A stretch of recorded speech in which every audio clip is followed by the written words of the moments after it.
सहरा का जिन और अल्लाह का नेक बंदा। रात का वक्त था।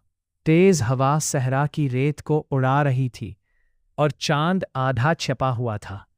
उमर, एक सादा सा नौजवान, अपने गांव से शहर की तरफ जा रहा था।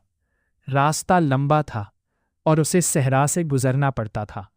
लोगों ने उसे रोका भी था, इस रास्ते पर मत जाना, वहां एक जिन रहता है। लेकिन उमर ने मुस्कुराकर कहा, जो अल्लाह पर यकीन रखता है वो किसी से नहीं डरता।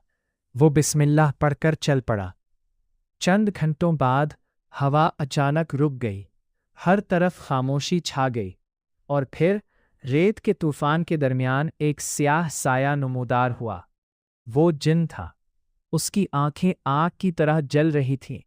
आवाज गूंजी, इंसान, ये मेरा इलाका है, वापस चला जा। उमर का दिल जोर जोर से धड़कने लगा, लेकिन उसने फौरन आयतुल कुर्सी पढ़नी शुरू कर दी। जिन चीखा, उसका जिस्म पीछे हटने लगा। ये क्या पढ़ रहे हो, बंद करो। लेकिन उमर ने पढ़ना नहीं रोका। जितना वो कुरान की तिलावत करता, जिन इतना ही कमजोर होता जाता। आखिरकार जिन जमीन पर गिर गया और धीमी आवाज में बोला, रुक जाओ, मैं तुम्हें नुकसान नहीं पहुंचाऊंगा। उमर ने पढ़ना बंद किया, मगर दिल में अल्लाह का जिक्र जारी रखा। जिन ने कहा, मैं सदियों से इस सहरा में हूं, मैंने हजारों इंसानों को डराया, मगर आज पहली बार किसी ने मुझे अल्लाह के कलाम से शिकस्त दी है। उमर ने नरमी से कहा, अल्लाह सबसे बड़ा है, अगर तुम भी उसकी तरफ रुजू करो तो तुम्हें सुकून मिल सकता है। जिन खामोश हो गया।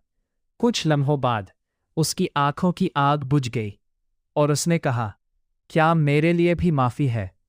उमर की आंखों में आंसू आ गए। अल्लाह की रहमत बहुत बड़ी है, बस सच्चे दिल से तौबा करो। जिन ने आसमान की तरफ देखा और पहली बार उसकी आवाज़ में गुरूर नहीं बल्कि आजिज़ी थी। या अल्लाह, मुझे माफ़ कर दे।